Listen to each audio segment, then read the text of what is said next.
अस्सलाम वालेकुम students. Previous lecture में स्टूडेंट्स हमने देखा था व्हाट इज़ कार्बोहाइड्रेट, कार्बोहाइड्रेट के फंक्शंस और कार्बोहाइड्रेट का मेन सोर्स जो है क्या होता है उसके बारे में हमने डिस्कस किया था। तो आज का जो हमारा वीडियो लेक्चर है उसमें हम डिस्कस करने जा रहे हैं क्लासिफिकेशन ऑफ कार्बोहाइड्रेट के बारे में। अब आपको पता है हम चैप्टर कौन सा पढ़ रहे हैं स्टूडेंट, हम पढ़ रहे हैं FSc part 1 chapter number 2 biological molecules में से। अब हम बात करेंगे अपने फर्दर टॉपिक की तरफ के क्लासिफिकेशन ऑफ कार्बोहाइड्रेट्स, कार्बोहाइड्रेट्स को किस तरह क्लासीफाई किया गया है। ठीक है, अब अगर थोड़ा सा कार्बोहाइड्रेट वर्ड पे बात हम कर लें तो carbohydrate known as saccharides. Okay, तो कार्बोहाइड्रेट्स को स्टूडेंट हम सैकराइड्स भी बोलते हैं। अब सैकराइड्स जो है वो एक ग्रीक वर्ड से लिया गया है जिसको कहते हैं सैक्रोन्स। मीनिंग है इसका स्टूडेंट्स शुगर। ओके, तो डिराइव हुआ है वर्ड सैक्रोन से, मीनिंग इज़ शुगर। ओके, अब ये जो कार्बोहाइड्रेट्स है इसको हम 3 ग्रुप्स में फर्दर डिवाइड करते हैं या फिर हम 3 ग्रुप में फर्दर इसको क्लासीफाई करते हैं। First is monosaccharide, second is oligosaccharide, third is polysaccharides. Okay, तो 1 बाय 1 इन क्लासिफिकेशन में से हम 1 बाय 1 इसको डिस्कस करेंगे। सबसे पहले हमारे पास आ जाता है स्टूडेंट्स मोनोसेक्राइड्स। अब मैंने जैसे आपको सेक्राइड्स का वर्ड बताया, सेक्राइड्स मीन शुगर। ओके, तो यहाँ पे भी हम देख रहे हैं कि saccharides mean sugar and mono mean 1। Okay, तो ये 1 शुगर मॉलिक्यूल्स अगर होगा तो उसको हम क्या कहेंगे, मोनोसेक्राइड्स बोलेंगे। ओके, अब मोनोसेक्राइड्स की कुछ हम कैरेक्टरिस्टिक्स देख लेते हैं। क्या होते हैं कि स्वीट इन टेस्ट, ये स्वीट होता है टेस्ट में। ओके, ये सबसे ज़्यादा जो कार्बोहाइड्रेट स्वीट में टेस्ट होता है वो है हमारे पास स्टूडेंट्स मोनोसेक्राइड। ओके, और सिंपल शुगर, ये सिंपल शुगर है क्यों, क्योंकि हमने कहा है कि मोनोसेक्राइड्स 1 शुगर है, एक ही मतलब सिंपल ये शुगर है और एक शुगर है। ओके, इनकी इसमें जो कार्बन की चेन होगी वो एक होगी। Okay, can not be hydrolysed. अब ये हाइड्रोलाइज्ड नहीं हो सकता स्टूडेंट्स। हाइड्रोलाइज्ड का मीनिंग क्या है, पहले भी आपको बताया मैंने कि हाइड्रोलाइज्ड का मतलब होता है जब भी किसी केमिकल रिएक्शन में वाटर जो है वो हम इंटर करते हैं या with the presence of water, तो वो केमिकल रिएक्शन का जो रिएक्टेंट होता है स्टूडेंट्स वो डिवाइड हो जाता है। ठीक है, अब ये सिंपल शुगर है तो ये मज़ीद जो है वो नहीं टूट सकता। ओके, ये पहले ही 1 है तो ये 1 सिंगल ही रहेगा। Okay, easily soluble in water, water के अंदर ये इजीली सोल्यूबल होता है लेकिन ब्रेक डाउन नहीं करेगा, सोल्यूबल हो जाएगा वाटर के अंदर। ओके, और कंटेन 3 to 7 कार्बन एटम्स, यानी कि ये जो मोनोसेक्राइड है ये या तो कम से कम 3 और ज़्यादा से ज़्यादा या 7 कार्बन एटम से मिल के बनेगी इसकी चेन। ये चेन स्ट्रक्चर्स भी हो सकते हैं और ये रिंग स्ट्रक्चर भी हो सकते हैं, लेकिन क्या होगा, होगी ये सिंपल ही, इनकी एक ही शुगर इसमें होगी, 2 नहीं होंगे क्योंकि ये मोनोसेक्राइड्स हैं। ठीक है, तो यहाँ पे हमने इसकी कुछ जो है वो प्रॉपर्टीज़ को डिस्कस किया है। ओके,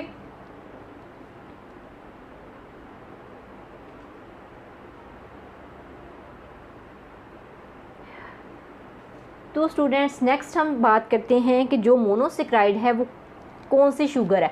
अब देखें, हमने प्रीवियस लेक्चर में जब हमने कार्बोहाइड्रेट को डिफ़ाइन किया था स्टूडेंट्स, तो उसमें हमने कहा था कि कार्बोहाइड्रेट क्या होती है। अगर उसकी डिफ़ाइन की तरफ आप लोग जाते हो, पॉलीहाइड्रोक्सी एल्डिहाइड और कीटोन। ओके, तो ये या तो पॉलीहाइड्रोक्सी हो सकती है, एल्डिहाइड हो सकती है या कीटोन हो सकती है। अब एल्डिहाइड और कीटोन का मतलब क्या है कि कार्बन चेन के साथ या तो एल्डो ग्रुप मौजूद होगा या फिर कीटो ग्रुप मौजूद होगा। अब यहाँ पे इस फार्मूले के अंदर स्टूडेंट्स हमने ये देखना है कि हमें कैसे पता चलेगा कि एल्डो शुगर है और किस तरह पता चलेगा ये जो है वो कीटो शुगर है। ओके, अब देखें यहाँ पर मैंने 3 कार्बन चेन बनाई है।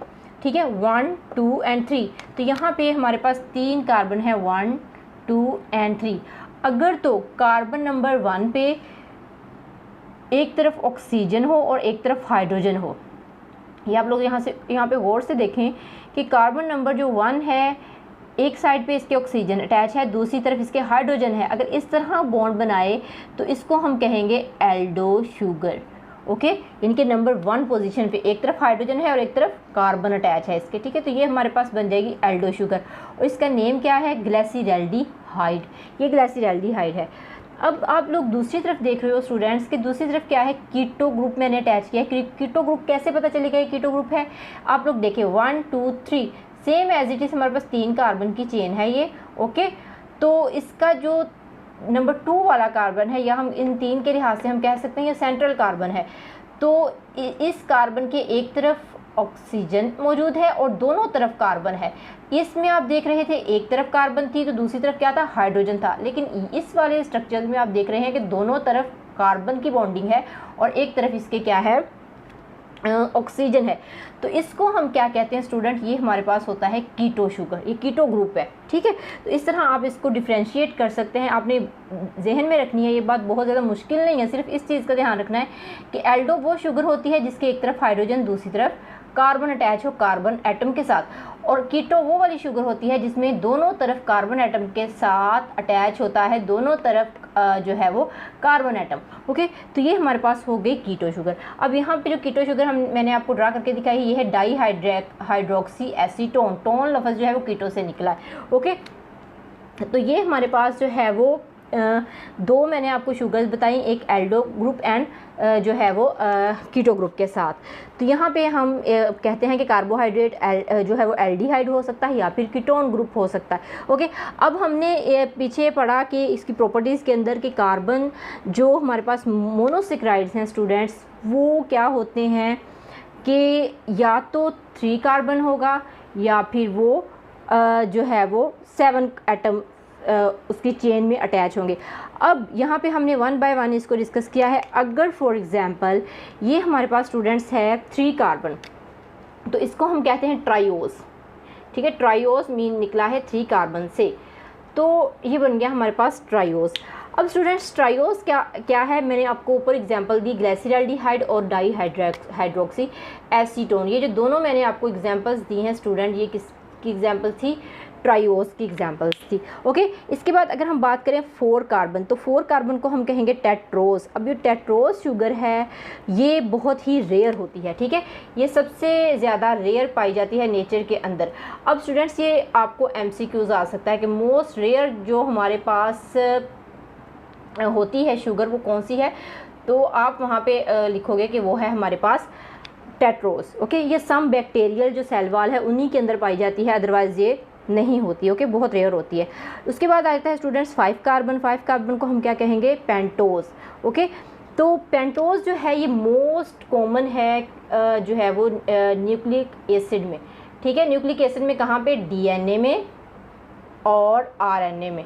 ठीक है, DNA में और RNA के अंदर, तो ये या तो DNA में होगी या फिर RNA में, दोनों में ही ये पाई जाती है। DNA आप सबको पता है स्टूडेंट्स के जो न्यूक्लिक एसिड है DNA है और RNA है। ठीक है, जो सेल की तमाम प्रॉपर्टीज़ जिसके अंदर होती है।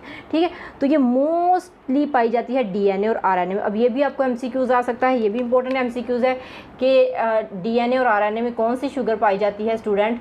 तो ये मोस्ट कॉमन आपके पास क्या हो गया, MCQs हो गया, जो पेपर में आपसे पूछा जा सकता है 1 नंबर का। ठीक है, तो ये हमारे पास है पेंटोस शुगर जो न्यूक्लिक एसिड में पाई जाती है। ओके, उसके बाद आता है 6 कार्बन। अब 6 कार्बन शुगर को हम क्या कहेंगे स्टूडेंट्स, हम इसको कहेंगे हेक्सोस। ओके, तो हेक्सोस जो है ये कौन सी शुगर है, ये हमारे पास है ग्लूकोज। ठीक है, तो ये ग्लूकोज को का फार्मूला आपको जो है पता है C6H12O6। तो इसमें कार्बन के कितने एटम हैं, कार्बन के 6 एटम्स हैं और ये मिलके बनाते हैं हेक्सोस शुगर, जिसको हम कहते हैं ग्लूकोज। ये भी मोस्टली प्रेजेंट होती है कार्बोहाइड्रेट्स में। सबसे ज़्यादा जो चीज़ होती है वो सबसे ज़्यादा ग्लूकोज बनता है, क्योंकि प्लांट्स में फोटोसिंथेसिस के ज़रिए से ये बनता है। ओके, उसके बाद है 7 कार्बन। अब 7 कार्बन को कहते हैं हम हेप्टोस, और ये 7 कार्बन क्या हो सकती है, फ्रुक्टोज। ठीक है, फ्रुक्टोज जो है वो 7 कार्बन की चेन जो है उससे मिलके बनती है। तो ये आपको मैंने 1 बाय 1 बताया कि 3 कार्बन शुगर हो तो उसको हम क्या कहेंगे, 5 कार्बन हो, 4 कार्बन हो, 6 कार्बन एंड 7 कार्बन। इस तरह से हमने यहाँ पे इसको डिस्कस किया। इम्पोर्टेंट क्वेश्चन है ये भी आपका स्टूडेंट्स। और इसके बाद हम ये देखते हैं कि किस तरह से ये चेन स्ट्रक्चर से रिंग स्ट्रक्चर में चेंज होती हैं। ओके स्टूडेंट्स, यहाँ पे आ जाइए आप लोग पेंटोस। ठीक है, यहाँ पे मैंने पेंटोस शुगर ड्रा की है। अब हम देखेंगे कि पेंटोस शुगर जो है वो चेन स्ट्रक्चर्स है। ठीक है, यानी कि पेंटोस शुगर क्या है, 5 कार्बन शुगर। अब यहाँ पे मैंने 5 कार्बन ड्रा किए हैं, बहुत आसान फार्मूला इसका 1 2 3 4 एंड 5। तो सबसे पहले आपने 5 कार्बन ड्रा कर लेने, फिर आपने देखना ये इसका ग्रुप कहाँ पे अटैच, कि एल्डिहाइड है या फिर ये कीटोन है। तो अगर एल्डिहाइड हुई तो आपको पता चल गया कि हमने नंबर 1 कार्बन पे एक तरफ ऑक्सीजन लगा देना है, दूसरी तरफ हाइड्रोजन, और बाकी सारे बॉन्ड हमने हाइड्रोजन के कंप्लीट कर लेने हैं, हाइड्रोजन के साथ कंप्लीट कर लेने हैं कार्बन डाइऑक्साइड के। ओके, तो अब हम यहाँ पे स्टूडेंट्स देखें, अब ये शुगर कौन सी है, पेंटोज, और ये राइबोज है आरएनए के अंदर। अगर डीऑक्सीराइबोज होता तो वो डीएनए में शुगर पाई जाती है। आप सबको पता है आरएनए और डीएनए में फ़र्क क्या होता है, कि RNA means ribonucleic acid और DNA mean deoxyribonucleic acid. वो जो राइबो है वो एक्चुअली कहाँ से आया है, वर्ड आया है वो राइबोज शुगर से। इसी तरह अगर डीऑक्सी होता तो वो हमारे पास क्या होती, डीएनए की शुगर होती है। यहाँ पर मैंने ड्रा की है राइबोज जो है वो आरएनए की शुगर है, ठीक है। अगर हम इसको सोल्यूशन में डालते हैं या फिर वाटर में डालते हैं तो ये क्या करेगी, अपने आप को कन्वर्ट कर लेगी स्टूडेंट्स रिंग स्ट्रक्चर में, ठीक है। तो यहाँ पे ये जो स्ट्रक्चर बना है इसका ये कौन सा स्ट्रक्चर है, रिंग स्ट्रक्चर। ओके, तो जब हम इसको सोल्यूशन में डाल देते हैं, ठीक है, रहती वैसे ही है लेकिन ये रिंग बना लेगी, 5 कार्बन वैसे के वैसे, but in the form of ring अपने आप को ये क्या कर लेगी, अरेंज कर लेगी, ठीक है। ऑन द अदर हैंड आप लोग देख रहे हैं यहाँ पे हमने ड्रा की है जो है वो हेक्सोज शुगर, क्योंकि ये 6 कार्बन है, 1 2 3 4 5 एंड 6, और ये जो हेक्सोज शुगर है स्टूडेंट्स ये भी एल्डिहाइड है, ठीक है। तो आपने नंबर 1 पे लगा दिया एल्डिहाइड ग्रुप। ओके, तो ये मैंने यहाँ पे जो ड्रा की है ये हेक्सोज शुगर है। हेक्सोज शुगर में से कौन सी है, ये ग्लूकोज, क्योंकि सबसे ज़्यादा मोस्ट कॉमन है हमारे पास ग्लूकोज, ठीक है। तो ये भी आप इसका स्ट्रेट चेन, ये वाला इसका स्ट्रक्चर कौन सा है, चेन स्ट्रक्चर। ओके, अगर आप दूसरी साइड पे देख रहे हैं हमने इसको सोल्यूशन में डाला तो ये रिंग स्ट्रक्चर में कन्वर्ट हो जाएगी, है ये भी ग्लूकोज, बट कौन सा स्ट्रक्चर है इसका स्टूडेंट्स, ये रिंग स्ट्रक्चर है, ठीक है। जब हम इसको इस शुगर को हम सोल्यूशन में डालेंगे तो ये कन्वर्ट हो जाएगी रिंग स्ट्रक्चर में। ओके, तो अब हम स्टूडेंट्स बात कर लेते हैं कुछ जो हमारे पास ग्लूकोज है उसकी प्रोडक्शन के बारे में, ठीक है। तो यहाँ से मैं रिमूव कर रही हूँ, ठीक है। तो ग्लूकोज हमारे पास नेक्स्ट हम बात कर रहे हैं यहाँ पे ग्लूकोज के बारे में, ठीक है। तो नेचुरली ग्लूकोज जो है वो कहाँ पे पाई जाती है, आप सबको पता है, ठीक है। नेचुरल जो प्रोडक्शन है ग्लूकोज का, नेचुरल प्रोडक्शन ऑफ ग्लूकोज, तो स्टूडेंट सबको पता होगा, आप सब मुझे बताइएगा कमेंट सेक्शन के अंदर कि ग्लूकोज का नेचुरल प्रोडक्शन जो है वो क्या है। तो सबको ही पता है क्या है स्टूडेंट्स, फोटोसिंथेसिस। ओके, क्योंकि प्लांट्स में ये बनती है तो इस वजह से फोटोसिंथेसिस इसका मेन जो सोर्स है। ओके, अब फोटोसिंथेसिस के बारे में हम थोड़ा सा यहाँ पे डिटेल करेंगे, क्योंकि पिछली वीडियोस में मैंने आपको सिर्फ रफ सा स्ट्रक्चर इसका बताया था, केमिकल जो फार्मूला था। अब यहाँ पे हम इसको डिस्कस कर रहे हैं फोटोसिंथेसिस के एक्चुअल फार्मूले को। ओके, तो जो फोटोसिंथेसिस है स्टूडेंट्स वो हमारे पास है कार्बन डाइऑक्साइड प्लस वाटर से। ओके, अब यहाँ पे हमने पहले इसके मॉलिक्यूल्स पूरे करने हैं कि फोटोसिंथेसिस में कितने मॉलिक्यूल कार्बन डाइऑक्साइड के हैं और कितने वाटर के हैं। तो यहाँ पे 6 मॉलिक्यूल कार्बन डाइऑक्साइड के and 12 molecule of water. Okay, तो ये बनाता क्या है ये हम बाद में देखते हैं, पहले हम यहाँ पे देखेंगे ये। अब यहाँ पे क्या चीज़ है, यहाँ पे आ रही है सनलाइट। ओके, ये सनलाइट की प्रेजेंस में ये रिएक्शन होगा। अगर सनलाइट नहीं है तो फोटोसिंथेसिस नहीं होगी, हो सकती है लेकिन वो डार्क रिएक्शन होता है, ठीक है।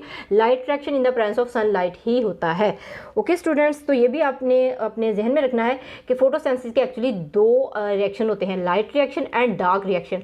तो आपसे कोई पूछे कि रात को फोटोसिंथेसिस होती है तो आपने कहना है होती है, लेकिन डार्क रिएक्शन होता है, लाइट रिएक्शन नहीं होता, जो कि सनलाइट की प्रेजेंस में होता है। ओके स्टूडेंट्स, और यहाँ पे क्या चीज़ है, ये कहाँ पे रिएक्शन हो रहा है, लीफ के अंदर तो हो रहा है, लीफ के उस पार्ट में जहाँ पे हमारे पास क्लोरोफिल मौजूद है, ठीक है, प्रेजेंस ऑफ क्लोरोफिल। अब क्लोरोफिल आप सबको पता है स्टूडेंट क्या होता है कि लाइट कैप्चर करने के जो लीफ के अंदर होते हैं वो उसको हम कहते हैं क्लोरोफिल। इसको हम एंटीना भी कह सकते हैं, ठीक है, जो लाइट को कैप्चर करेगा। जैसे हम अपने घरों में टीवी के सिग्नल कैच करने के लिए एंटीना लगाते हैं, इंटरनेट के सिग्नल कैच करने के लिए एंटीना लगाते हैं, इसी तरह हमारे पास यहाँ पे क्लोरोफिल है जो लीफ के अंदर होता है और वो क्या कहता है, सनलाइट को कैप्चर करता है। जितना ज़्यादा क्लोरोफिल होगा उतनी ही ज़्यादा सनलाइट को वो कैप्चर करेगा और फोटोसिंथेसिस का रिएक्शन उतना ही ज़्यादा स्पीड अप होगा।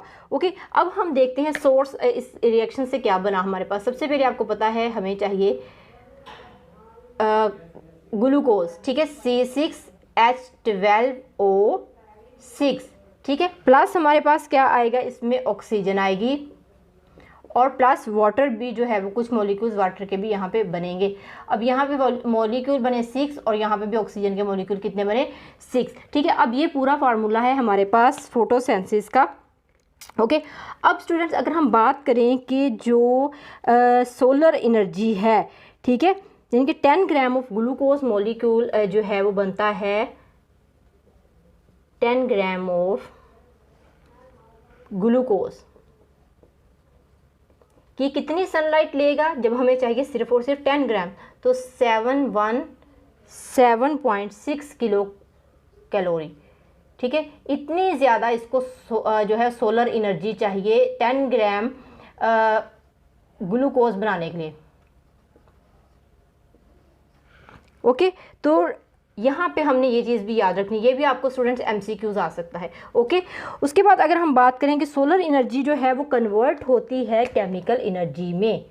सोलर एनर्जी कन्वर्ट किस में होगी स्टूडेंट्स, केमिकल, ठीक है। ये जो बना है हमारे पास केमिकल बना है, ग्लूकोज जो है वो केमिकल एनर्जी बन गई, ठीक है। अब सोलर एनर्जी स्टूडेंट्स कन्वर्ट हो गई केमिकल एनर्जी के अंदर। अब ये जो केमिकल एनर्जी है, ये एनर्जी जब भी इन द प्रेजेंस ऑफ ऑक्सीडेशन, जब इस केमिकल एनर्जी की ऑक्सीडेशन होगी तो ये कन्वर्ट हो जाएगी ATP में, ओके, ATP के अंदर। अब ये एक्चुअली ATP वही मॉलिक्यूल है जिसको हमने कहा था इज एनर्जी करेंसी, जो इस्तेमाल करते हैं डिफरेंट एनिमल्स और अपने डिफरेंट सेलुलर फंक्शंस को परफॉर्म करने के लिए। अब ऑक्सीडेशन रिएक्शन क्या होता है स्टूडेंट्स, ये होता है इलेक्ट्रॉन ट्रांसपोर्ट चेन, ठीक है, या हम कहते हैं रेस्पिरेशन, ठीक है। रेस्पिरेशन के दौरान इलेक्ट्रॉन ट्रांसपोर्ट चेन होती है जब with the presence of oxygen, okay. तो प्रेजेंस ऑफ ऑक्सीजन में क्या करता है, ये ATP जो है वो बनाता है। ये ATP वही एनर्जी करेंसी है जो सेल अपने सेलुलर प्रोसेस को कंप्लीट करने के लिए इस्तेमाल करते हैं, ठीक है। अब स्टूडेंट हम ग्लूकोज के बारे में थोड़ी सी मज़ीद बात कर लेते हैं कि ग्लूकोज फ्री फॉर्म में होता है हमारे पास वेजिटेबल्स में, ठीक है। फ्री फॉर्म जो है इसकी वो क्या है, वेजिटेबल्स। अगर ग्लूकोज को हम देखें तो ये हमारे पास प्लांट्स जो हम वेजिटेबल्स खाते हैं, ठीक है, हम फ्रूट्स खाते हैं, फ्रूट्स के अंदर भी आपको जो है वो मिलता है। अब इसमें फ्रूट्स और वेजिटेबल फ्री फॉर्म में होता है, लेकिन सबसे ज़्यादा जो जिन फ्रूट्स में ग्लूकोज पाया जाता है उसको भी हम उस पर बात कर लेते हैं हम। वो है हमारे पास फिग, जिसको हम अंजीर बोलते हैं, ठीक है। हमारे पास ग्रेप्स है, ठीक है, और हमारे पास जो है वो डेट है, खजूर, ठीक है। इन 3 फ्रूट्स के अंदर जो ग्लूकोज है सबसे ज़्यादा क्वांटिटी में पाया जाता है फ्री फॉर्म के अंदर। तो जो डायबिटीज़ पेशेंट्स होते हैं उनको ये 3 फ्रूट्स जो हैं वो ज़रा सोच समझ के खाने चाहिए, क्योंकि उनके अंदर ग्लूकोज का लेवल जो है वो अप हो सकता है, ओके स्टूडेंट्स। तो यहाँ पे नेक्स्ट हम बात कर लेते हैं कि अब ब्लड के अंदर, ठीक है, अगर हम बात करते हैं ह्यूमन ब्लड में, तो ब्लड के अंदर स्टूडेंट्स जो ग्लूकोज है वो होती है हमारे पास 0.08%, ठीक है। ये हमारे ब्लड के अंदर होती है, ओके। तो ये इसका ये लेवल मेंटेन है, अगर इससे लेवल अप जाता है तो आपको डायबिटीज़ हो सकती है या फिर आप डायबिटीज़ पेशेंट्स हो सकते हैं, ठीक है। अब जो ग्लूकोज है वो कंबाइन फॉर्म में भी मौजूद होती है, ठीक है, कंबाइन फॉर्म में। अब कंबाइन फॉर्म में कैसे होती है कि वो क्या करेगी, जो मोनोसेक्राइड्स है, मोनोसेक्राइड्स अपने आप को मज़ीद जो होते हैं शुगर्स मॉलिक्यूल्स, यानी कि मोनोसेक्राइड 2-3 जुड़ जाएं तो वो कंबाइन फॉर्म हो गई ना, तो इस तरह भी पाई जाती है। फॉर एग्जांपल इसमें हम कह सकते हैं ये जो है वो डाइसेक्राइड्स हो सकते हैं। डाइसेक्राइड्स मीन जिसमें 2 मोनोसेक्राइड जुड़ जाते हैं, या फिर ये पॉलीसेक्राइड्स हो सकते हैं जिसमें मैनी मोनोसेक्राइड आपस में कंबाइन करके क्या बना लेते हैं, पॉलीसेक्राइड स्ट्रक्चर बना लेते हैं, ठीक है। और इन पॉलीसेक्राइड स्ट्रक्चर्स में हम देखते हैं ये स्टार्च में होती है, स्टार्च जो है स्टार्च की फॉर्म में होगी। और स्टार्च किन किन जो है वो जगहों पे पाया जाएगा, इनके स्टार्च हमारे पास कहाँ पे पाया जाएगा, ठीक है। तो स्टार्च आप सबको पता है, यानी कि ये कंबाइन फॉर्म में किसके अंदर होगी स्टूडेंट्स, कंबाइन फॉर्म में ये होगी starch, in the form of starch. अब स्टार्च आप सबको पता है स्टूडेंट्स, ये आता कहाँ से, सीरियल से आता है।